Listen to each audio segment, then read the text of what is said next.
আর একবার যদি 300 এমপির ভেতরে 151 জন আল্লামা সাইদি সাহেবের মতো, মাওলানা নিজামের মতো, আলী হাসান মোহাম্মদ মুজাহিদের মতো মানুষ মাত্র 151 জন এবার চলে যেতে পারে, ওরা 5 বছর লাগবে না, 1 বছরে যা করেছে, আর ক্ষমতা হাতে পেলে 2 বছরে ওরা যা করবে কিয়ামত পর্যন্ত আমরা চেয়ারের মুখ দেখতে পারবো।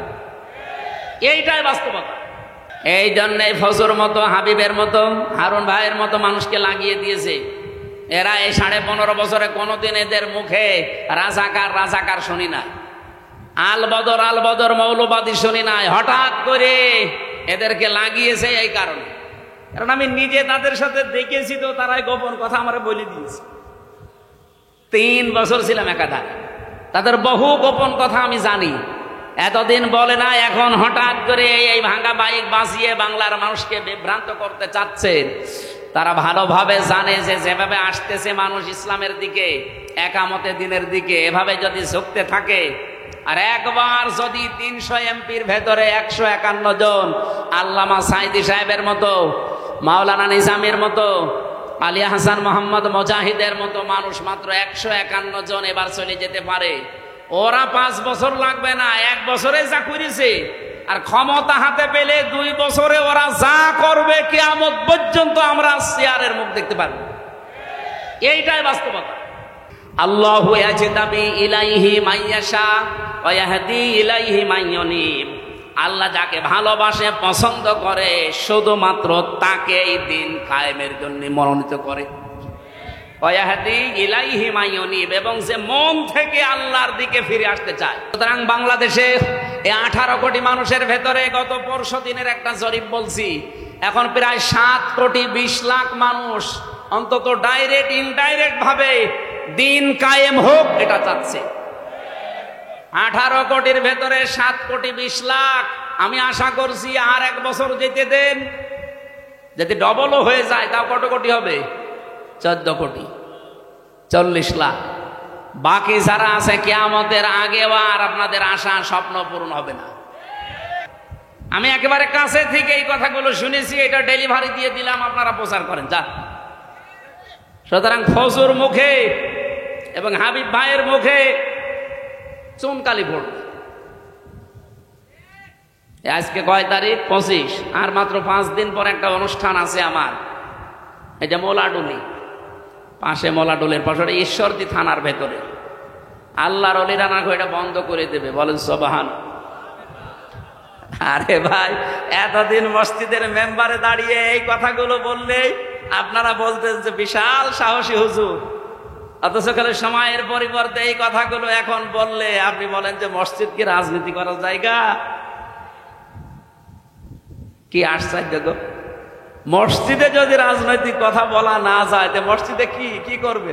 আপনি মসজিদে নববীতে যান, এখনো মেহরাবটা আছে, ওখানে উপরে আজান দেয়, নিচে অস্ত্র রাখার জায়গা। মেহরাব মানে কি? অস্ত্রাগার, যেখানে অস্ত্র রেখে দেয়, ইমাম সাহেব তার উপরে দাঁড়ায়, খুতবা দেয়, জাতিকে সতর্ক করে। আর সেই মসজিদে এখন চাঁদাবাজদের বিরুদ্ধে, চরিত্রহীনদের বিরুদ্ধে কথা বলতে গেলে বলে মসজিদ কি রাজনীতি করার জায়গা? রাজনীতি কোথায় করবো? বিশেষ করে যতগুলো রাষ্ট্রদূত বিশ্বের কাজ করে এই দেশে, সব এখন জামাত অফিসে এসে ধর্ণা দেয়। আপনি দেখেছেন প্রতিদিন বাংলাদেশে বিভিন্ন দেশের রাষ্ট্রদূত, বিভিন্ন দেশের উপপ্রধানমন্ত্রী পর্যন্ত এসে দেখা করে যাচ্ছে। এমনি করে তারা। বিদেশি সাংবাদিক আমি যাদের সাথে পরিচিত হয়েছিলাম ওই দিন, তারা পর্যন্ত বলেছে যে একটা দলের ডাকে এত মানুষ এক জায়গায় হয়, এটা পৃথিবীর মনে হয় প্রথম ইতিহাস। ওই সাংবাদিক ফ্রান্সে, উনি ইংরেজিতে বলছিলেন যে একটা দলের ডাকে এত মানুষ ঢাকাতে, এটা মনে হয় পৃথিবীর প্রথম ইতিহাস, এত মানুষ এক জায়গায় হয়নি। গত 2 দিন আগে ভারতের তামিলনাড়ুতে বিজয় থালাপতি, এরকমই দেখলাম পত্রিকায়, উনি ডাক দিয়েছে 4 লাখ মানুষ এসেছে। আর বাংলাদেশ জামাত ইসলামের আমির ডাক্তার শফিকুর রহমান ডাক দিয়েছিল 4 লাখ। আমার মনে হয় গণনার বাইরে।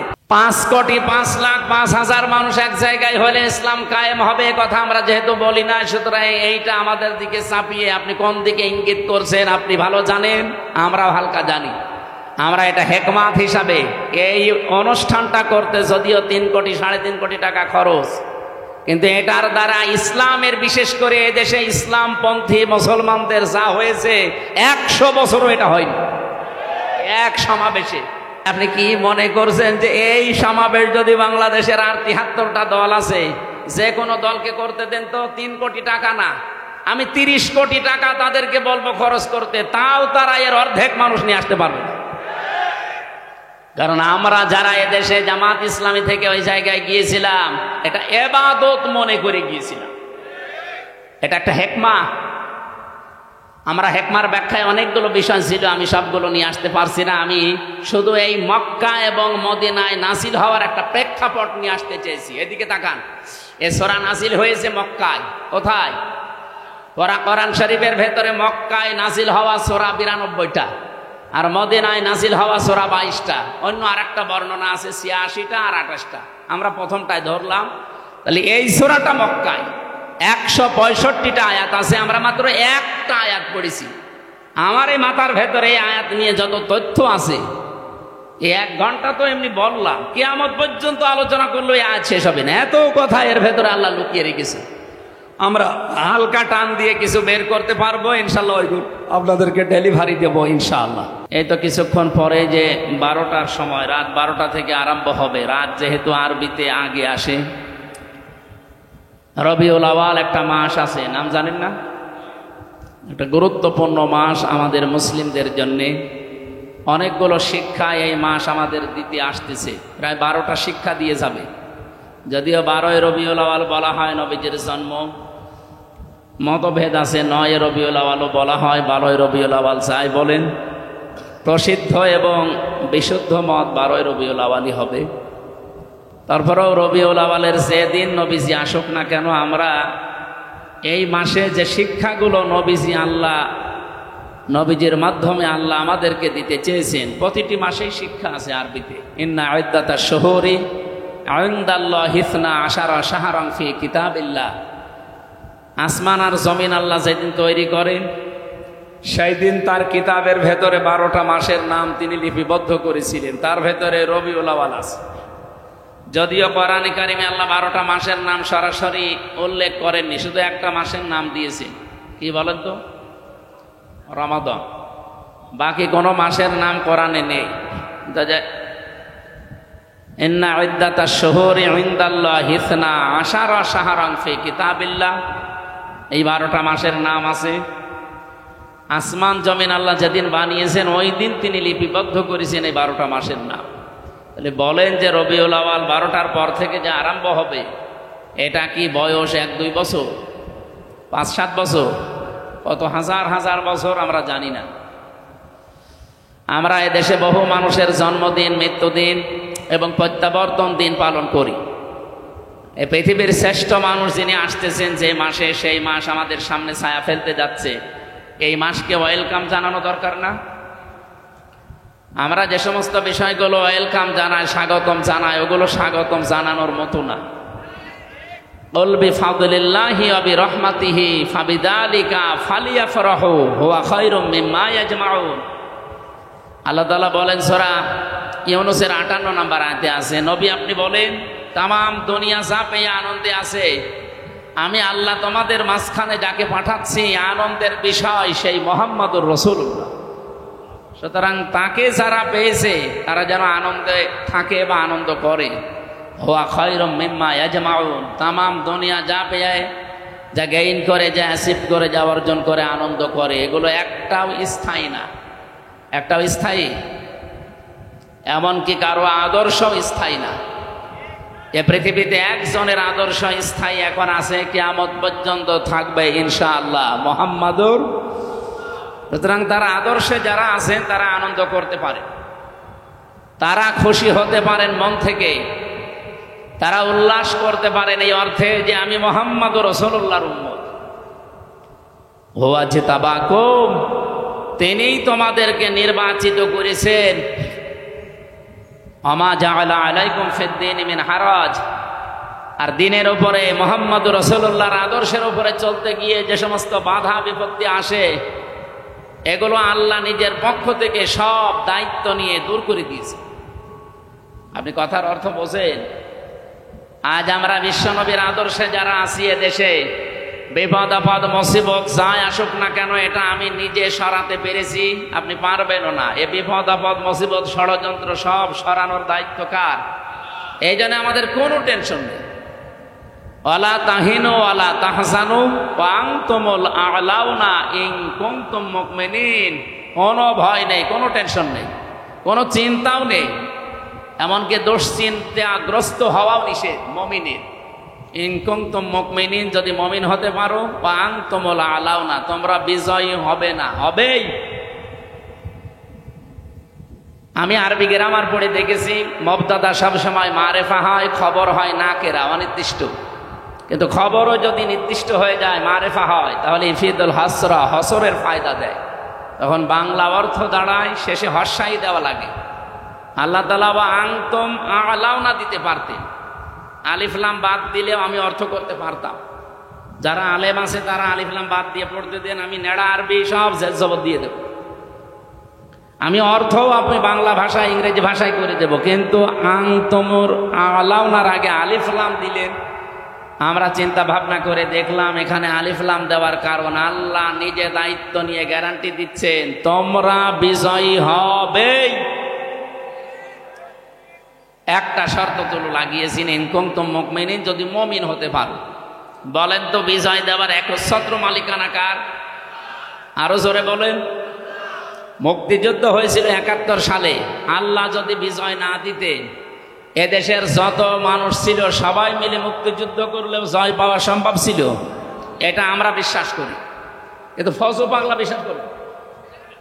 ফজু পাগলা গত কয়েকদিন আগে বলেছি যে ফজরের নামাজ যদি পড়বেন, কোরআন শরীফ পড়বেন, এরপরে মুক্তিযুদ্ধর গান বাজাবেন।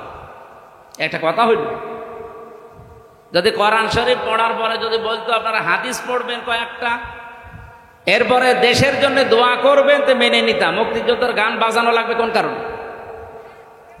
মুক্তিযুদ্ধ হয়েছিল, স্বাধীন হয়েছিলাম, আল্লাহ বিজয় দিয়েছিলেন। এটা কোনো মানুষের কৃতিত্ব না, মানুষ কাজ করেছে, এতটুকু দায়িত্ব তার। বিজয় দেওয়ার একচ্ছত্র মালিকানা আমরা বিশ্বাস করি। আরো জোরে বলেন। এই আয়াতের ভেতরে ছিল বিজয় আল্লাহ দেবেই, তাহলে বিজয় দেওয়ার একচ্ছত্র মালিকানা আল্লাহ। তাহলে মমিন হওয়ার দায়িত্ব কার? বলেন বলেন। ও বলছে আল্লাহর। আল্লাহ মমিন হবে? আল্লাহ তো মমিন আছে। আল্লাহর যে ৫,০০০ নাম, তার ভেতরে আমরা ৯৯টা কম বেশি জানি। এখানে মমিন নামে একটা নাম নেই। আল্লাহ তো নিজে মমিন আছে, উনি আবার মমিন হবে কেন? ওনার ওপর বিশ্বাস করে আমাদের মমিন হওয়া লাগবে। তাহলে আমরা আজ আনন্দিত এই কারণে যে আমরা এমন একজনের উম্মত, তার উম্মত হওয়ার জন্য নির্বাচিত হওয়া লাগে। হুয়াজতাবাকুম, তিনিই তোমাদেরকে নির্বাচিত করেন। আমার প্রশ্ন, নির্বাচিত হওয়া লাগে যেই পদ্ধতিতে, তার নাম কি? নির্বাচন। আপনারা কি ঘুমিয়ে গেলে? বলেন, নির্বাচিত হওয়া লাগে যে পদ্ধতিতে, এর নাম কি? এই যে এই ১৭ বছর চলছে, নির্বাচন হয়েছে। আমার এখন ৩৩ বছর। ১৮ বছর থেকে যদি ভোট দিতে আরম্ভ করতাম, আমি ৩ বার ভোট দিতে পারতাম, একবারও পারি না। তার মানে অন্তত এই আমার বয়সী যারা, এই ৩০, ৩২, ৩৩ বছর যাদের বয়স, তারা নির্বাচন কি এটা আমরা জানি না। তাহলে এতদিন যারা আমাদের মাথার উপরে নির্বাচিত আমরা এই কথা বলে চালিয়েছে, এরা ডাহা মিথ্যাবাদী না? এমনকি যেটা পালিয়েছে ওটা এখনো মুখ জোর করছে যে আমি নির্বাচিত ছিলাম, আমারে উৎখাত করা হয়েছে।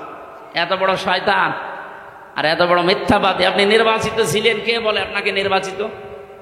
নির্বাচনই তো হয়নি, নির্বাচিত হইলেন কি করে? নির্বাচিত তো হওয়া লাগে নির্বাচনের মাধ্যমে। এই কথা বলেন না কেন? সুতরাং আগামীতে অনেকে চোরা গলি দিয়ে এদিক ওদিক দিয়ে আবার ওই কাজ করতে চাচ্ছেন না। এদেশে নির্বাচনের বাইরে কেউ নির্বাচিত হতে আর পারবেন না।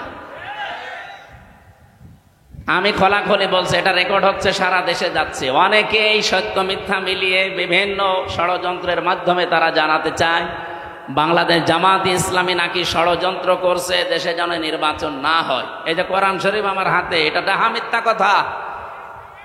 এই 1 বছর 1 মাসের ভেতরে বাংলাদেশ জামাত ইসলামী শুধু একমাত্র দল যারা নির্বাচনের সব কাজ অলরেডি আরম্ভ করে দিয়েছে। আপনি বলেন তো এটা কি মিথ্যা কথা বললাম?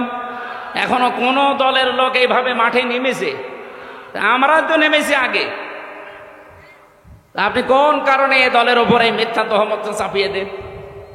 মিথ্যা চাপাতে চাপাতে এখন আর জায়গা নেই। সুতরাং যারা এই ষড়যন্ত্রমূলক কথা বলছেন আপনারা থামবেন। গত পরশুদিন কি হয়েছে রাতের বেলা আপনারা জানেন? গোপন সংবাদ এদেশে যা আরম্ভ করেছেন আপনাদের 1 বছর 1 মাসের তালিকা কিন্তু বিশ্ব আন্তর্জাতিক মডেল যারা অনেকেই পেয়েছে হাতে, তারা আপনাদেরকেও দিতে চাচ্ছে না।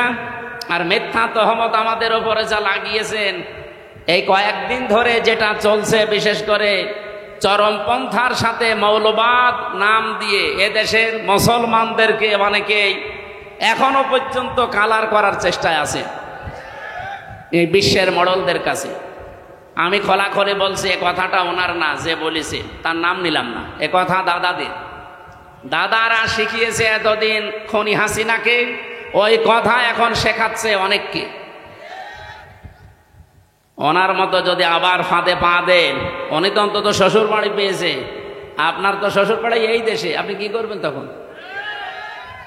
এজন্য কারো কালো ফাঁদে পা দেওয়া যাবে না, চিন্তা ভাবনা করি। শেষে আপনারাও পাবেন না, ইসলামের হাতেও দিলেন না। শেষ পর্যন্ত এটা দেখবেন সাদা চামড়া যারা, তারা অন্য একটা ব্যবস্থা করে ফেলবে। এখন তো অন্তত দাড়ি রাখতে সুযোগ পাচ্ছে, নামাজ পড়তে যেতে পারেন মসজিদে। আমরা বাদ দিয়ে যদি অন্য কেউ শকুনের মশাই এসে এই জায়গাটা দখল করে আবার একবার নিতে পারে না, তখন মসজিদেও যেতে পারবেন না, কপাল থাপড়িয়ে মরবে।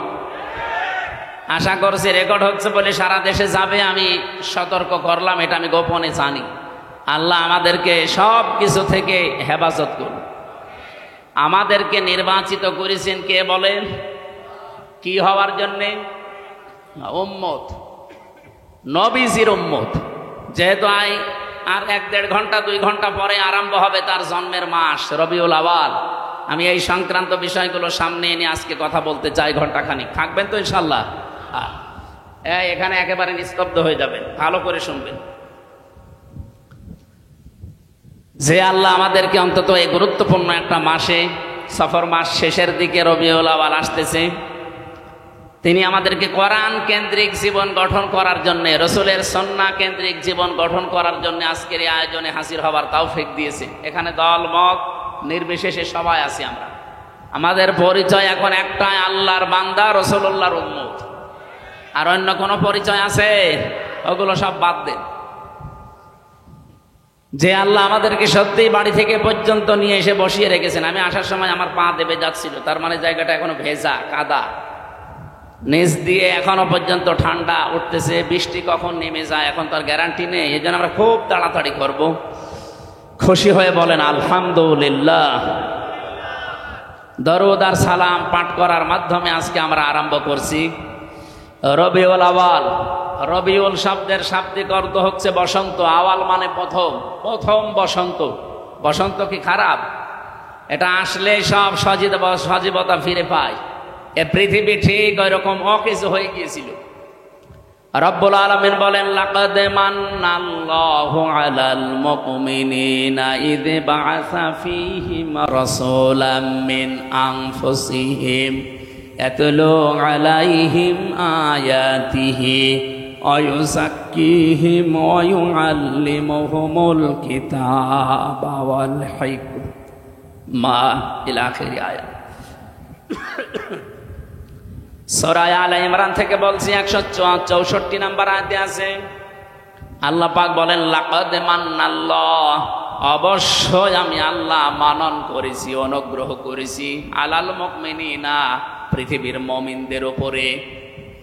আমরা যারা ঈমান এনে মুমিনের দাবি করছি, আমাদের উপরে সবচাইতে বড় মানান, অনুগ্রহ, দয়া আল্লাহর কি? ইদ বাআসা ফীহিম রাসূলা, আমি একজন রাসূল পাঠিয়েছি তোমাদের মাঝে। এটা সবচাইতে বড় মানন আল্লাহর। তাফসীর আমি পড়তে গিয়ে আয়াতের থেকে দেখেছি পৃথিবীতে যত দয়া, যত রহমত, যত মানান অনুগ্রহ আল্লাহ দিয়েছেন, সবচাইতে বড় দয়া আল্লাহর কাছ থেকে এসেছে তিনটা। 1 নম্বরে কোরআনে কারীম, 2 নম্বরে মুহাম্মাদুর রাসূলুল্লাহ, 3 নম্বরে আমরা মার বাবা পেয়েছি। এটা আল্লাহর রহমত। যাদের বেঁচে আছে রহমত বেঁচে আছে, যাদের মারা গেছে তার রহমত আর দুনিয়ায় নেই। তাহলে 2 নম্বরের ব্যাখ্যা বলছিলাম, বিশ্বনবীকে আমাদের মাঝে আল্লাহ পাঠিয়েছেন রহমত, মানান, অনুগ্রহ, দয়া হিসাবে। কি করতেন তিনি? ইয়াতলু আলাইহিম আয়াতিহি, তিনি আল্লাহর আয়াত তেলাওয়াত করে আমাদেরকে শোনাতেন।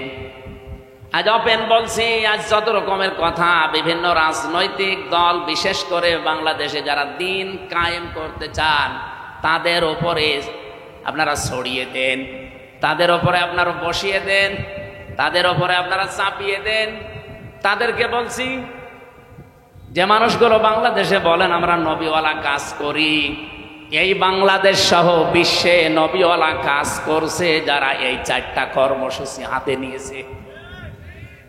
1 নম্বরে ইয়াতলু আলাইহিম আয়াতিহি, যারা আল্লাহর আয়াত তেলাওয়াত করে মানুষকে শোনায়। আরে ভাই, আমি তো নিজে সাক্ষী দিচ্ছি, এতদিন তো ওইভাবে অ্যাক্টিভ ছিলাম না। জেল থেকে বের হয়ে অ্যাক্টিভ হয়ে দেখলাম বাংলাদেশ জামাত ইসলামী এবং ইসলামী ছাত্র শিবির আর ইসলামী ছাত্রী সংস্থা, এই 3টার ভেতরে আমি শুধু পেয়েছি তারা কোরআন তেলাওয়াত করে আগে মানুষকে শোনাবে। এটা প্রথম কর্মসূচি। এটা শোনাতে হলে নিজের যোগ্যতা লাগবে। এই জন্য তাদের 15টা পয়েন্ট প্রতিদিন লেখা লাগে। তার প্রথম পয়েন্টে আপনি কোরআন শরীফ কয় আয়াত পড়েন, বুঝে পড়েন না আন্দাজে পড়েন, ওইটাও আবার লেখা লাগবে। হাদিস আপনি কয়টা পড়েন, বুঝে পড়েন না ব্যাখ্যা সহ পড়েন না আন্দাজে পড়েন, ওইটাও লেখা লাগবে। আরো তো 13টা বাদ দিলাম। আপনি এই 2টায় ধরেন, নবীওয়ালা কাজ করতে হলে অবশ্যই আপনাকে কোরআন জানা লাগবে। এই কথা বলেন না কেন? আমার ভাইরা, নবীওয়ালা কাজের যে দোহাই দিয়ে আমরা অনেকে মানুষকে ধোঁকা দিচ্ছি, আজকে আমি বলতাম না এটা। শুধুমাত্র তেলাওয়াতকৃত আয়াতটা, এই সূরা কি আনআম 165টা আয়াত আছে, এটা নাজিল হয়েছে মক্কায়। এখান থেকে একটা বিষয় আমার মাথার ভেতরে ঘুরপাক খাচ্ছে, এই কারণে নিয়ে আসলাম এটা। 4 নাম্বারটা আগে বলি, তারপরে আমি বলছি। ওয়াল হিকমা, হিকমতের সাথে কাজ করা লাগবে। আজ যারা কথা মিডিয়ার সামনে এসে আলেম নামে কলঙ্ক, তারা জালেম নাম নিয়ে এগুলো বলেন যে 5 কোটি মানুষ এক জায়গায় হলেই কি ইসলাম কায়েম হয়ে যাবে? 5 কোটি না, এ বাংলাদেশের সব মানুষ এক জায়গায় হলেও ইসলাম কায়েম হবে, কথা আমরা বলি না। ঢাকার মহাসমাবেশে ইসলাম কায়েম হয়ে যাবে কথা কেউ বলেছে বাংলাদেশে? বলেন। আপনি আগ বাড়িয়ে বলতে গেলেন মানে অবশ্যই আপনার পেছনে কেউ কাতুকুতু দিচ্ছে। কেউ না জানুক, আমরা তো জানি। তাহলে সূরাটা নাজিল হয়েছিল কোথায়? মক্কা। এই জন্য সূরার নাম মাক্কি সূরা। মদিনায় যতগুলো সূরা নাজিল হয়েছে সবগুলোকে বলা হয় মাদানী সূরা। তো শিক্ষা কি? আপনি দেখবেন যতগুলো সূরা মক্কায়, এই 92টা সূরার কোন জায়গায় ইয়া আইয়ুহাল্লাযীনা আমানু পাবেন না। আপনি যারা আছে কোরআন পড়ে, শেষ পর্যন্ত পড়িছে উপর থেকে, অবশ্যই শুরু থেকে শেষ পর্যন্ত এনাদের পড়া আছে। স্টেজের সামনের কাতারে যারা, একটাও বাদ নেই, প্রত্যেকেই 1 থেকে শেষ পর্যন্ত পড়িছে। কিন্তু আপনি বলেন এই 92টা সূরা ইয়া আইয়ুহাল্লাযীনা আমানু নেই।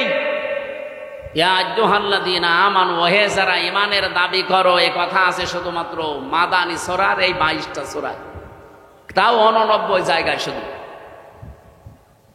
বলেন এবার বাস্তবতা কি? আমার মাথার ভেতরে আমি এটা পেয়েছিলাম, এই মালয়েশিয়া বিশ্ববিদ্যালয়ে একটা সেমিনার ছিল, ওখানে প্রায় 28টা দেশের শিক্ষক শিক্ষিকা এসেছিল। ওই সেমিনারে কথা বলতে আমারও 2 মিনিট সময় দিয়েছিল, যে তাকওয়ার ব্যাখ্যাগুলো আপনি সঠিকভাবে 2 মিনিটের ভেতরে তুলে ধরেন। এক একজনকে এক একটা দিয়েছে। তার ভেতরে ওটা ফ্রান্সের, শিক্ষক ফ্রান্সের, উনি একটা তথ্য বলছিলেন, পৃথিবীতে সবচাইতে দামি পানি, ওয়াটার কোনটা বলেন তো? না, এটা তো আমিও বলেছিলাম, কিন্তু আমি বলেই ধরা খেয়েছি। আরে ভাই, 1 গ্লাস জমজমের পানি কয় টাকা? আমার কাছে আছে, আমি 5 লিটার পানি কিনে নিয়ে আসলাম, আসার সময় 12 টাকা নিল। 12 টাকা মানে বাংলাদেশে মনে হয় 380 টাকা, 1 টাকায় 32 টাকা, তো সেই হিসাবে 380 টাকা না কত হয়, তাও 5 লিটার। 1 গ্লাস পানির দাম খুব বেশি হলেও কত 20-22 টাকা হবে বাংলাদেশে। এবার বাস্তবতা বলেন, পৃথিবীতে সবচাইতে এখন দামি পানি যেটা, না অ্যাকোয়া ক্রিস্টালা, ওই যে নীতা আম্বানির বউ, নীতা আম্বানি পান করে, কি নাম, কি আম্বানি ওনার নাম, মুকেশ আম্বানির স্ত্রী নীতা আম্বানি, এটা স্বর্ণের কি যেন মিশিয়ে দেয় ওর ভেতরে, খুব দামি পানি। 1 লিটার পানির দাম বাংলাদেশের 3.5 লাখ টাকা। আমার মনে হয় মহিলার যদি 24 ঘন্টায় অন্তত 3-4 বোতল পানিও লাগে, 3-4 লিটার, কত টাকার পানি লাগতে পারে আপনি বলেন তো? 10-12 লাখ টাকার শুধু পানি খরচ হয় তার, আর বাকি যা তো বাদই দিলাম। এই পানিটা খুব দামি পানি। এই প্রশ্নের উত্তর আমি ওই দিন, আমিও আপনাদের মতো একেবারে হুসুকে বাঙালি, জমজমের পানি, জমজমের পানি আমার হিসাব মিলিয়ে স্যার আমারে জিজ্ঞাসা করছে কোথা থেকে এসেছেন, আমি বললাম আরবিতে, বললাম যেহেতু মেন বাংলাদেশ, উনি আরবি ইংরেজি অনেকগুলো ভাষা আয়ত্তে আছে ওনার, তা আমারে বলছে যে এইভাবে লেখাপড়া করলে হবে, বিশ্ব সম্পর্কে জানা লাগবে না? তো ওই সেমিনারে একটা বিষয় আমি পেয়েছিলাম এইটা, তার ভেতরে যেহেতু জ্ঞান অর্জন করলে ওইটা আবার পৌঁছিয়ে দেওয়া লাগে, এ নির্দেশ কার? বাল্লেগো আন্নি ওয়ালাউ, একটা বাক্য যদি জানো ওটা পৌঁছিয়ে দাও। সেই হিসাবে আমি পৌঁছিয়ে দিতে চাই, সঠিকভাবে তুলে ধরবো, মানবেন তো ইনশাল্লাহ? আপনি আবার মনে করেন না যে হুজুর টেনে কথা বলছে না। এই যে কোরআন শরীফ আমার সামনে, আল্লাহর কসম আমি যা শুনেছি বুঝেছি ওইভাবেই বলছি। বলেন 92টা সূরা আল্লাহ নাযিল করলেন মক্কা, একটা জায়গায় ওই ইয়া আইয়ুহাল্লাযীনা আমানু বললেন না। বলেন তো মক্কায় কি ওই সময় ইমানদার একটাও ছিল না? এক কথা বলেন না কেন? এই যে 13 বছর নবীজি মক্কায় ছিলেন, যতগুলো সূরা নাযিল হয়েছে একটা সূরায়ও আল্লাহ ইয়া আইয়ুহাল্লাযীনা আমানু বলেননি। ইমানদার আছে, স্বয়ং নবী আছে, নিজে আবু বকর সিদ্দিক আছে, হযরত ওমর আছে, যিনি জান্নাতের গ্যারান্টি দুনিয়ায় পেয়েছেন, এই মানুষ আছে, অথচ আল্লাহ ইয়া আইয়ুহাল্লাযীনা আমানু দেন কেন? কারণ ওই সময় রাষ্ট্রের দায়িত্ব ছিল আবু জেহেল। কে ছিল? আরো জোরে বলেন। এই মানুষগুলোই মক্কা থেকে মদিনায় হিজরত করে সেখানে মাত্র 10 বছর রাষ্ট্রের নায়ক হচ্ছেন মুহাম্মাদুর। এই জন্যে আমার গজলের ভেতরে শেষ কলি এইটা ছিল, শুধু মেষ চড়ানোই সুন্নত না, রাষ্ট্রনায়ক হওয়া সুন্নত। কি কথা বলেন না কেন? সুন্নাত নয় শুধু মেষ চড়াতে যাওয়া, আরো সুন্নাত হলো রাষ্ট্রনায়ক হওয়া। উনি রাষ্ট্রনায়ক ছিলেন না? কয় বছর?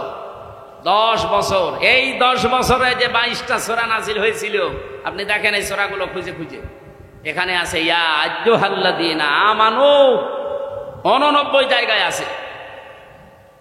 স্যার আমাকে ওই দিন ডক্টর নোমান আলী খান ছিলেন আমেরিকা, উনি আমারে বলছিলেন উপস্থিত সবাইকে, আমিও তার ভেতরে শ্রোতা, এই জন্য আমি বলছি আমাকেই বলিস, এইভাবে বলছিলেন, দেখেন মক্কায় দায়িত্বে আছে আবু জেহেল, ইসলাম কায়েম নেই রাষ্ট্রীয়ভাবে, এই জন্য এত বড় বড় মানুষ সেখানে ইমানদার থাকার পরও আল্লাহর দৃষ্টিতে আল্লাহ ইয়া আইয়ুহাল্লাযীনা আমানু বলেন।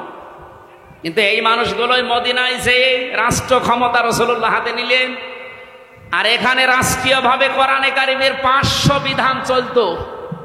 এ কারণে আল্লাহর দরবারে তারা যারাই ছিল ওই দেশে সব এখন যারা ইমানদার সত্য সত্য, তারা এখন পরিপূর্ণ ইমানদার। আল্লাহর দৃষ্টিতে তারা ইয়া আইয়ুহাল্লাযীনা আমানু এর পর্যায়ে।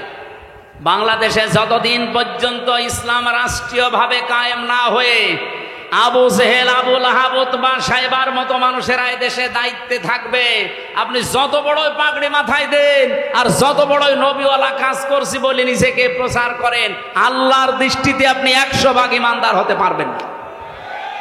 100 ভাগ ইমানদার হওয়া যায় তখন যখন এই বিধান 500 আছে শরীয়তের বিধান, কয়টা? এগুলো রাষ্ট্রীয়ভাবে চলবে। আর রাষ্ট্রীয়ভাবে চললে যে কি শান্তি পাওয়া যায়, আমি তো নিজে বিভিন্ন দেশে যাই, চোখে দেখে আসি। আপনি আফগানিস্তানে যান, মনে হবে একটা মিনি জান্নাতে আছি। আরে ভাই খাবে খেলেই ভালো থাকা যায়? আপনার নিরাপত্তা লাগবে না? আপনি আল্লাহর আইনের বিরুদ্ধে অবস্থান নিয়ে নিজেকে প্রচার করেন, ভয় পান না। এজন্য কোরআন জানিয়েছে ওয়া কাইফা আখাফু মা আশরাকতুম ওয়ালা তাখাফুনা আন্নাকুম আশরাকতুম বিল্লাহ মা লাম ইউনাজ্জিল বিহি আলাইকুম সুলতানা ওয়া কাইফা আখাফু, আমি কেমন করে ভয় করব? তোমরা যাদেরকে আল্লাহর সাথে শরীক করো তাদের বিষয়ে আমি কেমন করে ভয় করব, অথচ তোমরা আল্লাহর সাথে শরীক করে ভয় করো না। আমরা আল্লাহর আইন জমিনে কায়েম করতে গিয়ে বিভিন্ন উল্টাপাল্টা নাম শুনি, গালিগালাজ শুনি, হুমকি ধামকি, ভাই কেন ভয় করব? আপনি আল্লাহর আইনের বিরুদ্ধে মানুষের তৈরি করা আইন কায়েম করতে গিয়ে ভয় পান না। আর আমরা ভয় পাইব মানে আপনার পক্ষে কোনো দলিল আছে? বলেন, আপনি যার আইন দুনিয়ায় কায়েম করতে চান তার পক্ষে কোনো দলিল আছে? তার চরিত্র আছে? তা আমরা যার আইনের কথা বলি, যার আইন কায়েম করতে চাই, আল্লাহর কসম কোনো ভয় আমাদের অন্তরে আর নেই। কারণ আমাদের নিরাপত্তার দায়িত্ব ডক্টর ইউনূসে। কার? ফাজ্জুল ফারিকাইনি আহাক্কু বিল আমনি। আহাক্কু ইসমে তাফসীর। বলো তো, এই যে পৃথিবীতে দুইটা দল, একটা আল্লাহর আইনের পক্ষে, একটা আল্লাহর আইনের বিপক্ষে, এর ভেতরে সবচাইতে নিরাপত্তার হকদার কারা? ইন কুনতুম তা'লামুন, যদি জেনে থাকো। এই জন্য আমি 2 দিন আগে বাংলাদেশ জামাত ইসলামী কর্তৃক আয়োজিত এই যে কুষ্টিয়াতে হরিনারায়ণপুর ইউনিয়নে একটা সমাবেশ ছিল, আমাকে মেহমান করে নিয়ে যাওয়ার পরে আমি বলেছিলাম, আগামীতে বাংলাদেশে যে নির্বাচন আসতেছে, যে ভোট আসতেছে, একটা হচ্ছে ইসলামের পক্ষে, একটা শয়তানের পক্ষে। এ কথার ভেতরে ভুল আছে। কারণ আল্লাহর আইনের পক্ষে আমরা অনেকে এখন ইসলামী দল যারা সব এখন ভোটের বাক্স একটা দেওয়ার সিদ্ধান্ত নিয়েছি। এর বাইরে যারা আল্লাহর আইন বাদ দিয়ে অন্য আইন কায়েম করতে চান, আমি নাম নিলাম না তাদেরকে কোরআনে কারিমে শয়তানি বলা হয়েছে, নাকি আমি নিজে বানালাম?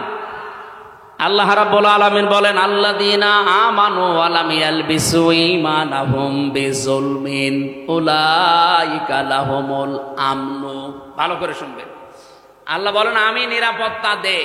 আমার পক্ষ থেকে যদি কেউ নিরাপত্তা পেতে চায়, 2টা গুণ অর্জন করা লাগবে। ঈমান আনা লাগবে, আর শিরিক আর জুলুম মুক্ত জীবন গঠন করা লাগবে। এখানে জুলুম মানে শিরিক। আমি এই আয়াতটা মিলিয়েছিলাম সূরা আলে ইমরানের সাথে। অমাং দাখলাহু কানা আমিনা। যখন আমার মা আমার সাথে ছিল, বললাম যে মা, এই যে এটা মাকামে ইব্রাহিম আলাইহিস সালামের যে পায়ের চিহ্ন এখনো আছে। উনি অনেকক্ষণ দাঁড়িয়ে দাঁড়িয়ে ঘুরছিলেন আর দেখছিলেন। তো ওখানে একটা আয়াত শোনালাম, মা নিজেও পড়ছিল, অমাং দাখলাহু কানা আমিনা, যে আল্লাহর এই আয়াতের ভেতরে, এই এরিয়ার ভেতরে যারা আসবে তারা নিরাপত্তা পেয়ে যাবে। এ কথা কার? আপনি দেখবেন প্রায় 3.5 কিলোমিটার এলাকা জুড়ে কাবা শরীফের এরিয়া। আমি 3.5 কিলোমিটার পার হওয়ার পরে রাস্তায় লেখা দেখলাম, মামনুউন গায়রা মুসলিম তাদখুল। এরকম আরবিতে লেখা আছে যে মুসলমান বাদ দিয়ে অন্য কোনো জাতির লোক এই এলাকায় প্রবেশ করা নিষেধ। কারণ এলাকাটা আল্লাহ নিজে নিরাপত্তা দিচ্ছে। আপনার নিজের বাবার খনিও যদি সামনে পড়ে যায়, এই কাবার এরিয়ার ভেতরে আপনি কিছুই বলতে পারবেন না। কি কথা বলছেন? এবার আমার প্রশ্ন এই নাটোরবাসীর কাছে, বলেন তো, বাংলাদেশের এই 56,000 বর্গ মাইল কি কাবা শরীফ? তো এখানে নিরাপত্তা লাগবে না? আজ আমি রাস্তায় চলতে পারি না চাঁদাবাজির ভয়ে, ছিনতাইয়ের ভয়ে।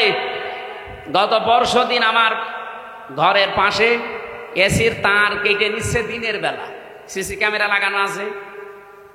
আমি জমান নামাজ পড়তে গেছি, ওই সময় সিসি ক্যামেরায় দেখলাম 1:31 বাজে, তার মানে নামাজে দাঁড়িয়েছি অলরেডি। ওই সময় চোর কাটতেছে। একটা তার কেটে ও হয়তো নেশাখোর কয় টাকায় বিক্রি হবে, 200-300, অথচ ওটা লাগাতে 7,000 টাকা লাগবে। ও কাটতেছে, আমি 30 সেকেন্ডের ভিডিও ওসি সাহেবকে বললাম, এই যে দেখেন তো।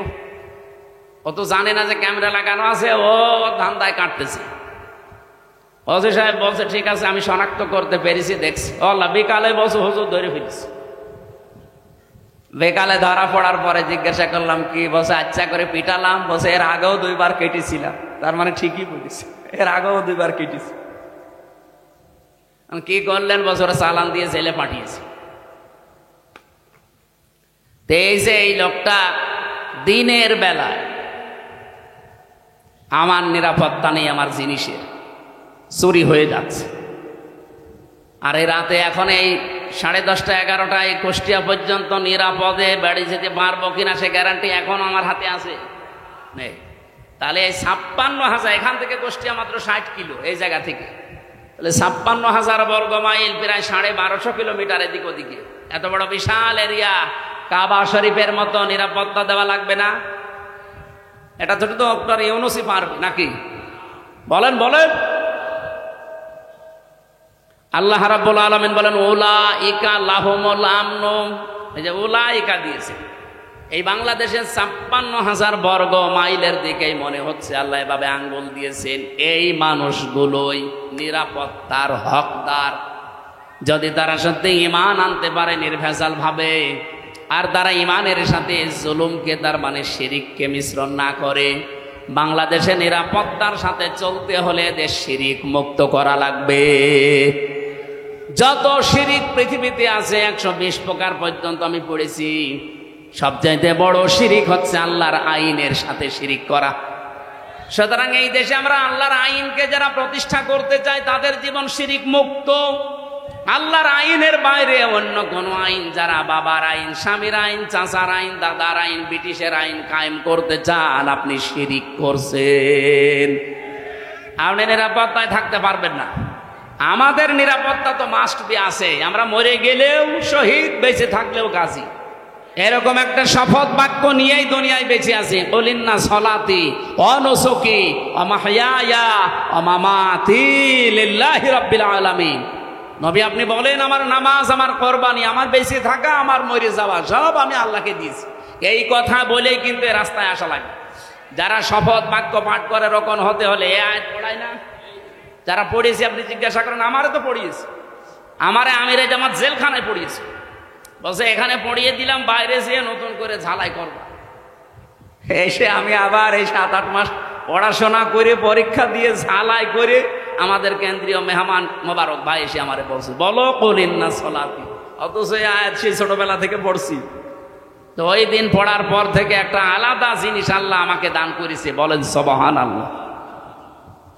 আমার ভাইরা, আমি যে কথাটা তুলে আনতে চেয়েছিলাম, বাংলাদেশে এই 54 বছরে এখনো পর্যন্ত আল্লাহর বিধান একটাও চলছে না।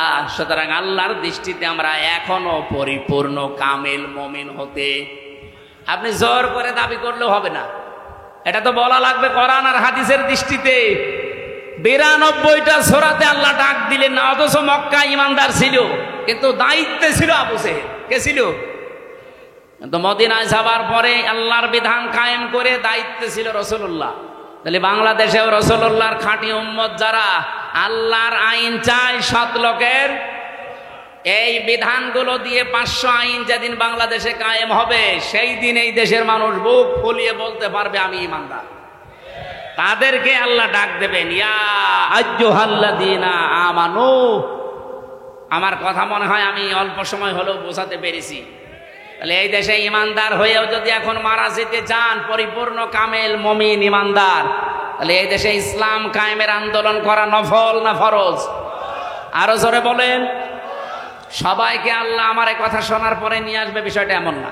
সূরা শুরার শেষের দিকে আছে 13 নম্বর আয়াতে আল্লাহ পাক বলেন, আনাকিমুদ্দিন ওয়ালা তাতাফাররাকু ফি, দিন কায়েম করো, এ বিষয়ে কোনো মত পার্থক্য, ফতোয়াবাজি, মতবিরোধ করবা না। নবী আপনি এ কথা বললেই সবাই দলে দলে আসবে তা না।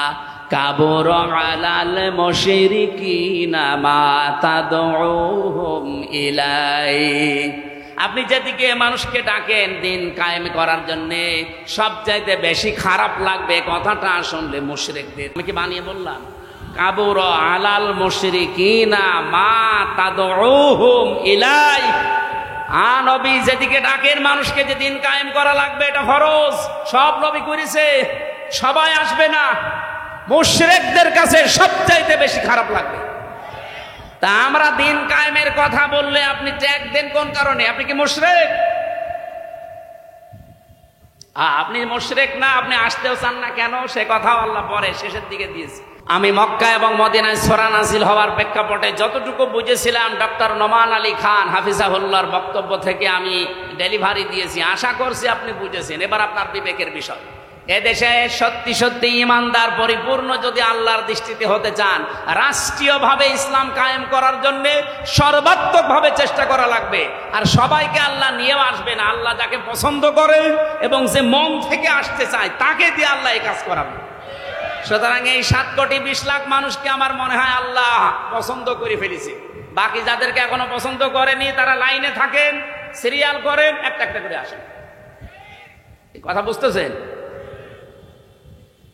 এবার আসেন তো সূরা মায়েদার আনআমের 50 নম্বর আয়াতটা আমরা পড়েছি। নবীকে নিয়ে যে কথাগুলো এই মাস আসলে এখন বলা হবে, নবী গায়েব জানে, বিভিন্ন জিনিসের কথা তার উপর চাপিয়ে দেওয়া হয়, সেইটাই আল্লাহ জানিয়েছেন। হে নবী আপনি বলেন, কুল্লা আকুলু লাকুম ইনদি খাযাইনুল্লাহ, যে বলেন আমার কাছে আল্লাহর ধনভাণ্ডার নেই। ওয়ালা আলামুল গায়বা, আমি গায়েব জানি না। ওয়ালা আকুলু লাকুম ইন্নী মালাক, আর আমি দাবি করি না যে আমি ফেরেশতা। ইন আত্তাবিউ ইল্লা মা ইউহা ইলাইয়া, আমি তো অনুসরণ করি শুধুমাত্র অতটুকুর যেটা নাজিল হয় আমার প্রতি।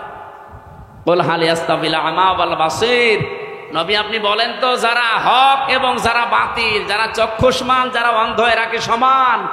আফালা তাতাফাক্কারুন, এরপরও চিন্তা করবা না? এবার আসেন আমরা বাস্তবতায় যাই। বাংলাদেশে যেহেতু রবিউল আউয়াল আসলে দুইটা জিনিস সামনে চলে আসে, একটা মিলাদ আর একটা সিরাত। কি আসে? আমার 1 ঘন্টা হয়ে গেছে, শুরু করব? আরো 15-20 মিনিট বলতে চাই, থাকবেন?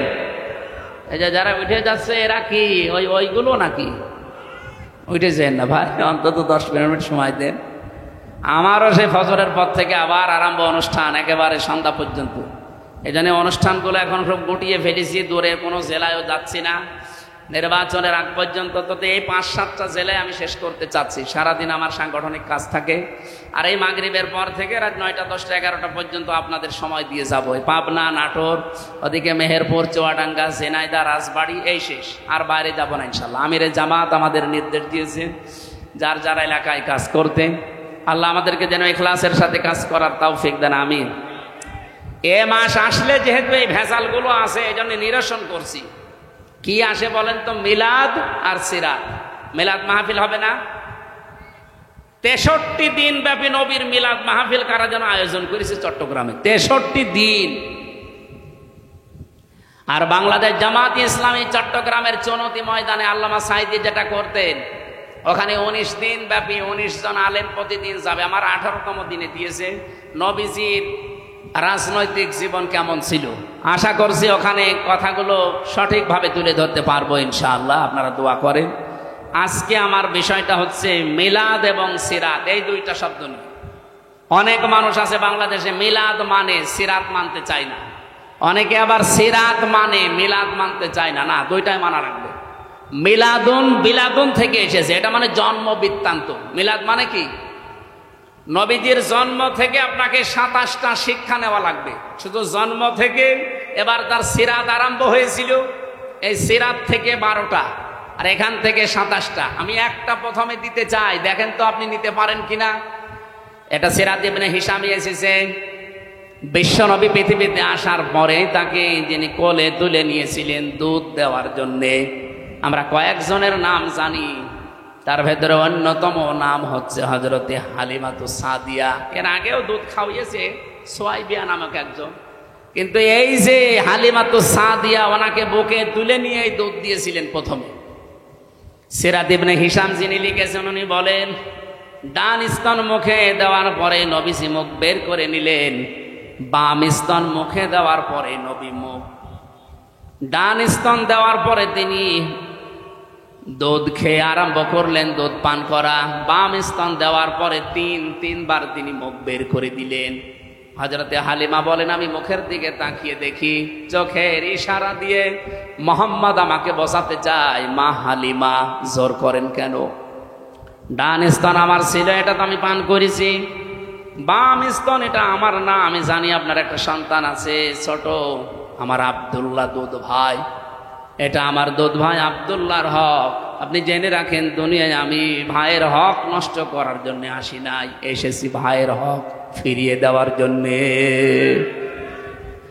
বাংলার মুসলমানেরা সেই নবী এই রবিউল আউয়াল মাসে জন্ম নিয়ে মায়ের কোলে বসে ভাইয়ের হক নষ্ট করে না, ফিরিয়ে দেয়, সেই নবীর উম্মত এখন আমরা দাবি করছি। এ রবিউল আউয়াল মাস আসলে অনেকেই সাদাবাজি থেমে নেই, অনেকের দুর্নীতি ঘুষ খাওয়া থেমে নেই। কিসের রবিউল আউয়াল পালন করেন আপনি, মিলাদ দেন। বহু মানুষকে আমি কুষ্টিয়ার কথা বলছি, আমি নাম নিলাম না, কুষ্টিয়াতে শুনেছি চাঁদার টাকা আদায় করে এনে মিলাদ দেয়। আমি নাম নিলেও নিতে পারতাম। কুষ্টিয়া ওই যে চাউলের কাজ কারবার বেশি হয়, কুষ্টিয়া থেকে পোড়াদা পর্যন্ত যে বিশাল মার্কেট, বাংলাদেশের দ্বিতীয় মার্কেট বলা হয় এটা। এখানে অনেকেই দেখি, শুনছি, দেখছি তারা চাঁদাবাজি করে আমাদের মতো হুজুরকে দিয়ে মিলাদ পড়াচ্ছে। এই রবিউল আউয়ালে পড়াবে, টাকা কিসে? চাঁদা। কি দিচ্ছে? মিলাদে আপনি কি বলবেন? মিলাদ মানে বিলাদ, বিলাদ মানে জন্ম বৃত্তান্ত। নবীর জন্ম বৃত্তান্ত থেকে তো প্রথমে এই শিক্ষা আপনাকে নেওয়া লাগবে যে নবীজি ভাইয়ের হক ফিরিয়ে দিতেন, আর আপনি ভাইয়ের হক আরো নষ্ট করছেন, মেরে খাচ্ছেন, আবার মিলাদ দিচ্ছেন তার নামে। আশা করছে আপনি থামবেন, এটা আপনার কানেও যাবে, ডাইরেক্ট না গেলেও ইনডাইরেক্ট আপনার কানে যাবে, আপনি থামবেন। 2 নম্বরের বিষয় পেয়েছি সিরাত। বিশ্বনবী মুহাম্মদ রাসূলুল্লাহর জীবন চরিত্র, তার আদর্শ, এটাকে সিরাত বলা হয়। আমার প্রশ্ন, দুনিয়াতে বহু মানুষ শুধু নবীজির মিলাদ মেনেছে, বিশ্বাস করেছে, মহব্বত করেছে মিলাদকে, কিন্তু তারা জাহান্নামে গেছে শুধু সিরাত না মানার কারণে। কিন্তু বহু মানুষের জীবনী আমি পড়ে দেখেছি, তারা মাত্র শুধু মিলাদ না, মিলাদও মেনেছে, সিরাতও মেনেছে।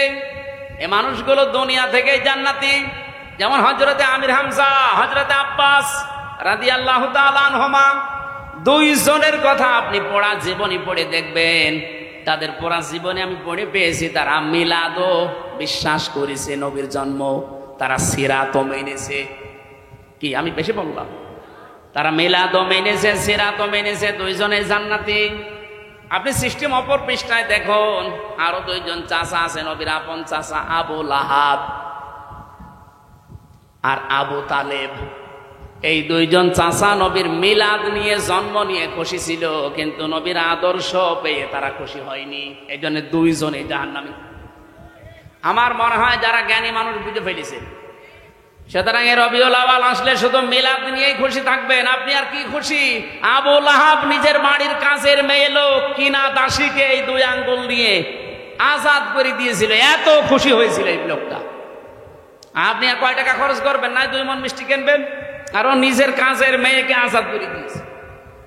এত খুশি হয়েছিল নবীর জন্মে, নবীর মিলাদে, নবীর জন্ম গ্রহণ করায়, কিন্তু নবীর আদর্শ মানে নাই, এই জন্য জাহান্নামী। এই জন্য কি? আর 2 জন চাচার কথা বললাম না, নিজে আমি আমির হামজার কবরের পাশে দাঁড়িয়েছিলাম, মনে হচ্ছে এখনো বসে আছে জিন্দা, কারণ শহীদরা মরে না। বলেন শহীদরা।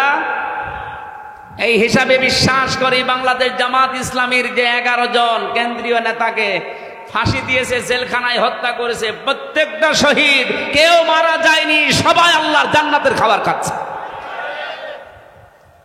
কারণ তাদেরকে কেউ যদি বলে মরিয়ে গেছে, তার কবিরা গুনাহ হবে। ওয়ালা তাহসাবান্নাল্লাযীনা কুতিলু ফি সাবিলিল্লাহি আমওয়াতা, তোমরা কেউ ধারণাও করবা না, মুখে তো বলবাই না। ওয়ালা তাকুলু লিমা ইউকতালু, মুখে তো বলা যাবে না, ধারণাও করা যাবে না। এটা সূরা বাকারায়, সূরা আলে ইমরানে 2 জায়গায় আছে। মুখে বলা যাবে না, ধারণাও করা যাবে না যে শহীদ হয়েছে যারা মরে গেছে। আল্লামা শহীদ দেলাওয়ার হোসাইন সাইদি রহমতুল্লাহ আলাই, উনি কি মরে গেছে না শহীদ হয়েছে? বলেন বলেন। আল্লামা সাইদি তুমি মরনি, শহীদ হয়েছ তুমি এটাই জানি। বলেন বলেন। আল্লামা সাইদি তুমি মরনি, শহীদ হয়েছ তুমি এটাই জানি। কাবা শরীফের পাশে যে এই গজলটা যে বানিয়েছিল তাশরিফ, এই ছেলেটা ছিল আমার সাথে। আমার ছোট মেয়েকে কোলে নিয়ে ওই কাবার পাশে বসে বসে বলছিল, আমার মনে হচ্ছে যে কাবা শরীফ হয়েছে সাইদি সাহেব একবার ঢুকেছিল না, মনে হচ্ছে উনি ঢুকতেছে। কারণ শহীদ যারা হয় আমরা সবাই বিশ্বাস করি এরা মরে। আরো জোরে বলেন। এখন প্রশ্ন আসতে পারে, তাহলে শহীদ তো অনেকেই মরেছে, অনেকেই মেরে ফেলা হয়েছে, তাদেরকে অনেকে শহীদ বলতে চায় না। জিয়াউর রহমানকেও মেরে ফেলা হয়েছে, মুজিবুর রহমানকেও মেরে ফেলা হয়েছে, দুইজনকে মেরে ফেলা হয়নি। তবে আজ পর্যন্ত আপনি শুনেছেন কোনদিন যে শহীদ শেখ মুজিবুর রহমান? কেউ বলে শহীদ জিয়াউর রহমান বলে। আমি আশা করব শহীদ জিয়ার যে আদর্শ ছিল, উনি যে মনোভাব নিয়ে রাজনীতি করতেন, বাংলাদেশে যারা বিএনপিতে আছেন তার মনোভাবে ফিরে আসেন। তিনি সারা জীবন ছিলেন ভারতের বিরুদ্ধে। আপনি তার জীবন পড়ে দেখেন, সারা জীবন তিনি ভারতের আগ্রাসনের বিরুদ্ধে ছিলেন। আর আপনি কি দল করেন যে দাদাদের কথা ছাড়া নড়তে পারেন? তার মানে আপনি ওনার আদর্শের ওপরে আর নেই। ওনার রাজনৈতিক জীবন একটু ভালোভাবে পড়ার আহ্বান জানাচ্ছি। আমরা যাকে মেনে চলছি, যার দেখানো পথে চলছি, শহীদ আল্লামা দেলাওয়ার হোসাইন সাইদি সারা জীবন ভারতের আগ্রাসনের বিরুদ্ধে কথা বলেছে। বাংলাদেশ জামাত ইসলামীতে যারা আছে তাদের একই মনোভাব। আপনি দেখেন, কারো মাতব্বরি আমরা পছন্দ করি না। আপনি বন্ধুত্বের হাত বাড়িয়ে দেন, প্রতিবেশী হিসাবে আমরা মেনে নেব। মাতব্বরি করবেন, ওটা আমরা মানি না। এক কথা বলেন না কেন? মাতব্বরি মেনে নেওয়া যদি মানুষের স্বভাব হতো তাহলে সিঙ্গাপুর মেনে নিত। সিঙ্গাপুরের পাশে মালয়েশিয়া, 5 ডবল না, আমার মনে হয় সিঙ্গাপুরের চাইতে মালয়েশিয়া কমপক্ষে 50 ডবল বড় হবে। কারণ বাংলাদেশের এই নাটোর যত বড়, সিঙ্গাপুর এত বড় না। নাটোরে এ মাথা থেকে ও মাথা কত 60-70 কিলো হবে না? 60-70 কিলোর বেশি হবে এ মাথা ও মাথা, অথচ সিঙ্গাপুর মাত্র 42 কিলো। তাহলে সেই হিসাবে বাংলাদেশের 64টা জেলা, নাটোর তো খুব বড় জেলা না, কুষ্টিয়া চাইতেও ছোট। সেই হিসাবে আমি বলছি যে সিঙ্গাপুরের চাইতে মালয়েশিয়া 50 ডবল বললে ভুল হবে, আরো বড়। কারণ মালয়েশিয়া বাংলাদেশের কমপক্ষে 7 ডবল, এর চাইতে 7 ডবল বড় বাংলাদেশের চাইতে। অথচ তার পাশে সিঙ্গাপুর ঠিক বন্ধুত্বের হাত বাড়িয়ে দিয়েছে। তাদের এরকম তার কাটা দেওয়া নেই। বন্ধুত্বের হাত বাড়াবেন আপনি, প্রতিবেশী তার কাটা দিয়ে রাখবেন কোন কারণে? বিশ্বের কতগুলো উন্নত দেশ ঘুরে আসলাম, যারা আজ বন্ধুত্বের হাত বাড়িয়েছে, প্রতিবেশী কই, তাদের তো তার কাটা নেই। আপনাদের সাথে আমাদের শত্রুতার কারণ এইটাই, আপনারা আন্দাজে নাক গলাতে চান। এটা যতদিন মেয়ে ছিল ততদিন আপনি পেরেছেন, এখন মেয়ে নেই আর পারবেন না। নতুন করে কাউকে জামাই বানাতে চাইলে আগে জামাই বানান, তারপর।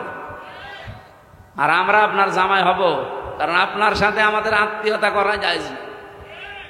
আপনার হচ্ছে বললাম না, মুসলমানি দেওয়া লাগবে।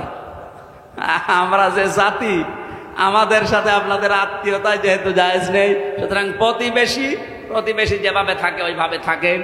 আমরা আপনাদের বিরুদ্ধে যাব না, কিন্তু প্রতিবেশী যখন মালিকের স্রোত ধরবেন তখন সারা জীবন বিরোধিতা করা লাগবে। এই কারণে আমরা রাসূলুল্লাহকে শুধুমাত্র মিলাদে মেনে, সিরাতে না মেনে আবু লাহাব আবু তালেবের মতো হতে চাই না। আমরা হতে চাই আমির হামজা, হযরত আব্বাস রাদিয়াল্লাহু তাআলা আনহুমা। মিলাদও মানতে চাই, সিরাতও মানতে চাই। আমি তার মতো যে পোশাক তার যা আছে সব কিছুকে আমার তার মতো আছে, আমি একটা শুধু নিয়েছি। আপনার যদি ভালো না লাগে আপনি ওটা নিয়েন না, কিন্তু এরকম গালিগালাজ করবেন না। এটা কিন্তু আর আগস্টের 5 তারিখের আগে নেই, 24 সালের। এখন 25 সালের সেপ্টেম্বরের কয় তারিখ আজকে? আগস্টের 25 তারিখ চলছে। সুতরাং আমরা সাবধান হব। এখন আর আমাদের মুখে যেহেতু লাগাম নেই, সত্য কথা বলতে আর কোনো বাধা আছে? আগেও বলতে পারতাম, কিন্তু মুখ চেপে ধরা হতো। এখন চেপে ধরেন তো দেখি। আর আসবেন না আমি জানি, কারণ আসবেন কি করে, আপনি তো পালিয়েছেন। তা আমাদেরকেও যারা মওদুদীর অনুসারী, মওদুদীর উম্মত পর্যন্ত বলে ডাকেন, আপনি মানুষ। আমরা মওদুদীর উম্মত মানে, মওদুদীর অনুসারী মানে আমরা তাকে ফেকার ইমামও মানি না, তাকে আমরা মাযহাবের ইমামও মানি না। তার হাজার হাজার দিক নির্দেশনা আছে, শুধু একটা বিষয় আমরা গ্রহণ করেছি, এই গণতান্ত্রিক পদ্ধতিতে ইসলামকে তার জায়গা মতো নিয়ে ইসলামের কাজগুলো করার এই একটা পদ্ধতি নিয়েছি। আপনার যদি এটা ভালো না লাগে আপনি অন্যটা নেন, কিন্তু আপনি আমাকে মওদুদের উম্মত বলেন, অনুসারী বলেন, কোন কারণ? আমি কি তার মতো টুপি মাথায় দিয়েছি? বলেন, তার টুপির যে সাইজ আপনি দেখেননি? আলেমদের বিরুদ্ধে কথা বলার ফল এটা। এই জন্য সাবধান থাকবেন, আপনিও যেন এরকম রাস্তায় নেমে আবার গাল না খান। এর বাইরে যারা আছেন, দাদাদের প্রেসক্রিপশন অনুযায়ী চলেন, ওনাদের ফোফা ছাড়া চলতে পারেন না। আপনার কপালে কিন্তু আমার মনে হয় এই ফজুর মতো গালিগালাজ খাওয়া লাগবে। দেখেন না আজকে কি গাল দিয়েছে, জয় ফজু বেরিয়া। একটা কথা হলো, তারা এখন চাচ্ছে যে কোরআনে কারিম যেন অন্তত 100 মার্কের কম্পালসারি প্রত্যেকটা জায়গায় হোক। আমরা কোরআন কেন্দ্রিক হতে চাই। এর বাইরে যারা আছেন, দাদাদের প্রেসক্রিপশন অনুযায়ী চলেন, ওনাদের ফোফা ছাড়া চলতে পারেন না। আপনার কপালে কিন্তু আমার মনে হয় এই ফজুর মতো গালিগালাজ খাওয়া লাগবে। দেখেন না আজকে কি গাল দিয়েছে, জয় ফজু বেরিয়া। একটা কথা হলো, আলেমদের বিরুদ্ধে কথা বলার ফল এটা। এই জন্য সাবধান থাকবেন, আপনিও যেন এরকম রাস্তায় নেমে আবার গাল না খান। বলে আমরা চাচ্ছি নবীওয়ালা কাজের এই 3 নাম্বার কর্মসূচি হাতে নিতে। বাংলাদেশ জামাত ইসলামীতে যোগ দিতে হলেই আপনাকে যদি আস্তে আস্তে উপরে উঠতে হয়, মাস্ট বি কোরআন জানা লাগবে। জামাতের কোন রকম হয়েছে কোরআন পড়তে পারে না, আপনি বাংলাদেশ পুরাটা যদি দেখাতে পারেন, আমি ওয়াজ বাদ দিয়ে দেব। আমি নিজে তো সারা দেশে গেছি, আমার নিজের জেলা থেকেও বলছি। আমার মতো আমির হামজা, আমি হাফেজ, কোরআনের ওপর আমার অনার্স মাস্টার্স করা। আমার রোকন হতে গিয়ে যিনি দায়িত্বে এসেছিলেন ঢাকা থেকে 120টা প্রশ্ন করেছি। আমার মতো মানুষ 120টা প্রশ্ন, কোরআন কেন্দ্রিক প্রায় 20টা। এই চান না এটা? সেদিন বাংলাদেশ জাতীয়তাবাদী দলের একজন সর্বোচ্চ পর্যায়ের নেতা, ওনার কাছ থেকে আহ্বান পেয়েই তিনি এসেছিলেন। বাংলাদেশের পথিতযশা যারা আলেমে দিন আছে বড় বড়, ডক্টর কাজী ইব্রাহিম, মুফতি ইব্রাহিম, এরপরে শায়েখ আহমদুল্লাহ, এরপরে শায়েখ হারুন ইসহার, আমি নিজেও ছিলাম, এরকম আরও যারা আছে, মাওলানা মামুনুল হক, শাকাত হোসেন রাজি আমিনী সাহেবের যে জামা, এরকম বাংলাদেশে যতগুলো আলেম আছে সব এক জায়গায় হয়েছিল। তারা সবাই চাচ্ছে, এবং জাতীয়তাবাদী দলের গুরুত্বপূর্ণ কয়জন ছিল, আমি নাম নিলাম না, এই মানুষগুলো এসে সবাই তাদের মনের ভেতরে এই আশঙ্কা যে যেভাবে চলছে এইভাবে চলতে থাকলে আমাদের ছেলে মেয়েরাও শেষ বয়সে আমাদেরকে বৃদ্ধাশ্রমে রেখে আসবে। কারণ তারা আমার সাথে 3 বছর জেলে ছিল, আমি নিজে দেখেছি, পরিবর্তন হয়েছে তারা অনেকে। আমি গ্যারান্টি দিতে পারি, বাংলাদেশ জামাত ইসলামীকে যদি আল্লাহ ওই জায়গায় পৌঁছিয়ে দেয়, আল্লাহর কসম সংসদ থেকেই পাশ হবে এটা ইনশাআল্লাহ। কোরআনে কারিমে দেশে 92% মুসলমান আমরা। অন্য ধর্মের যারা আছে তাদের ধর্মগ্রন্থ তারা পড়বে, কোনো অসুবিধা নেই, কিন্তু 92% আমরা মুসলমান। আমরা চাই এদেশে 1 থেকে শুরু করে মাস্টার্স পর্যন্ত একটা ছেলে যখন বের হয়ে আসবে, অন্তত যেন আলেম হয়ে বের হয়ে আসে। আজকে আমার কুষ্টিয়ার ডিসি পাল্টিয়ে গেছে, উনি খুলনায় গেছে, পটুয়াখালীর একজন যিনি, উনি আজকে এসে জয়েন করেছে। সাক্ষাৎ করেছিলাম আগেরটার সাথে, উনি অনেকদিন ওএসপি হয়েছিল, শেষ পর্যায়ে এসে কুষ্টিয়াতে দায়িত্ব পেয়ে চলে গেছে আজকে। আমি যতটুকু কথা বলে তার সাথে বুঝেছি, ভেতরে তার কোরআনে কারিমের যতটুকু আলো আল্লাহ দিয়েছে, এই জন্যে কুষ্টিয়াকে অন্তত সাদাবাজ মুক্ত করার জন্য তিনি চেষ্টা চালাচ্ছিলেন। কিন্তু কিছু মানুষের কারণে আল্লাহরে বান্দা আর পেরে দেয়নি, এখন খুলনাতে চলে গেছে। আল্লাহ যেন সফলতার সাথে, সততার সাথে এবং এখলাসের সাথে দায়িত্ব পালন করার তৌফিক দিন। আজকে কুষ্টিয়ার সবচাইতে বড় অফিস, আমি ওখানে গিয়েছিলাম দুপুরবেলা, অনেক সময় ছিলাম। উনি আমারে বলছিলেন, আমি প্রায় 16-17 বছর ওএসডি হয়েছিলাম। আল্লাহ যখন আমাকে দায়িত্বে এনেছে, আর আমি যতদিন কুষ্টিয়ায় আছি, উনি গ্যারান্টি অন্তত আমাদের 8-9 জনের সামনে দিলেন যে যারা সততার দিক থেকে, চরিত্রের দিক থেকে 1 বছরে এগিয়ে আছে, আমি তাদের মাধ্যমে কুষ্টিয়াতে কাজ করতে চাই। তিনি নাম নেয়নি, কিন্তু আমি জেনেছি তারা হচ্ছে বাংলাদেশ জামাত ইসলাম। 1 বছর 1 মাসের ভেতরে তাদের কোন চরিত্রে খুঁত পেয়েছেন আপনি? বিড়ি খায় এমন একজন কর্মী পেয়েছে, বাকিগুলো তো বাদই দিলাম। আর বাকি অন্যান্য যারা আছেন এই ৭৩টা দলের অধিকাংশ দল, আমি সবাই বলি নাই, অধিকাংশ আপনি মিলিয়ে দেখবেন তারা যাদের আদর্শ নিয়ে রাজনীতি করে ও আদর্শই না। সামনে বসা মুসলমান ভাইরা, পর্দার আড়ালের সম্মানিতা মা এবং বোনেরা, লা ইলাহা ইল্লা আনতা সুবহানাক ইন্নী কুনতু মিনাজ জালিমিন। রব্বুল আলামিন বিশ্বনবী যেটা না, অনেকেই সেটা মনে করে তার সাথে পর্যন্ত শিরিক করে ফেলে। এই রবিউল আউয়াল মাস আরম্ভ হচ্ছে, আমাদেরকে তুমি বাঁচাও। তাকে যেই নিয়ামত দিয়েছিলে ওহি, ইনাত্তাবিউ ইল্লা মা ইউহা ইলাইয়া, সেই ওহি অনুসরণ করার তৌফিক আমাদের দান করো। ওয়ানদির বিহিল্লাযীনা ইয়াখাফুনা ইউহশারু ইলা রাব্বিহিম লাইসা লাহুম মিন দুনিহি ওয়ালিয়্যুন ওয়ালা শাফিউন আল্লাহুম ইয়াত্তাকুন। তুমি যে কোরআন নাযিল করলে, এটার মাধ্যমে আমরা যেন সতর্ক হয়ে বাকি জীবন চালাতে পারি। মক্কা এতগুলো ইমানদার থাকার পরও তুমি আইয়ুহাল্লাযীনা আমানু বলনি। মদিনাতে তোমার নবী কোরআনে কারিমের শাসন কায়েম করার পরে তোমার দৃষ্টিতে তারা পরিপূর্ণ ইমানদার হয়েছিল। আমাদের এই ৫৬,০০০ বর্গ মাইলে কোরআনে কারিমের এই ৫০০ আয়াত, আল্লাহ তাআলা আগামীর সংসদে ৩০০ এমপির ভেতরে ১৫১ জন যেন আব্দুল হাকিমের মতো হতে পারে। আমরাও চর্ম চোখে দেখতে চাই। ৫৬,০০০ বর্গ মাইল তোমার কালাম পোড়াটা দিয়ে চলছে। তোমার ইয়া আইয়ুহাল্লাযীনা আমানুর ভেতরে আমরাও পরিগণিত হতে চাই। মরণের আগে তুমি সেই ব্যবস্থা আমাদের মাধ্যমে করে দাও। আজকের এই সুন্দর আয়োজনে যে যুবকগুলো শ্রম দিল, এদেরকে যে মা পেটে নিয়েছে, মায়ের পেট খাদিজার মতো বানিয়ে দাও। সম্মানিত সভাপতি ওবায়দুল্লাহ সাহেবকে কবুল করো। প্রধান অতিথি ডক্টর মীর নুরুল ইসলাম, আল্লাহ আলহাজ অধ্যাপক মাওলানা আব্দুল হাকিম সহ জনাব হাবিবুর রহমান, আবু বকর সিদ্দিক, নাম না জানা যত মানুষ আমরা এখানে আমিন আমিন করছি। আমাদের জীবনের আশা জায়েজগুলো পূরণ করে দাও। শয়তানের ধোঁকায় যত অন্যায় করে ফেলেছি আল্লাহ, অন্যায়গুলো ক্ষমা করে দাও। এই নাটোর গুরুদাসপুর, বড়াইগ্রাম, লালপুর, বাগাতিপাড়া, নাটোর সদর সহ এই বিভিন্ন এলাকাতে যে মানুষটার মাধ্যমে আমি কোরআনের দাওয়াত নিয়ে আসি, বড় ভাই মোজাম্মেল হক, আল্লাহ তুমি তাকে সুস্থতা দান করো।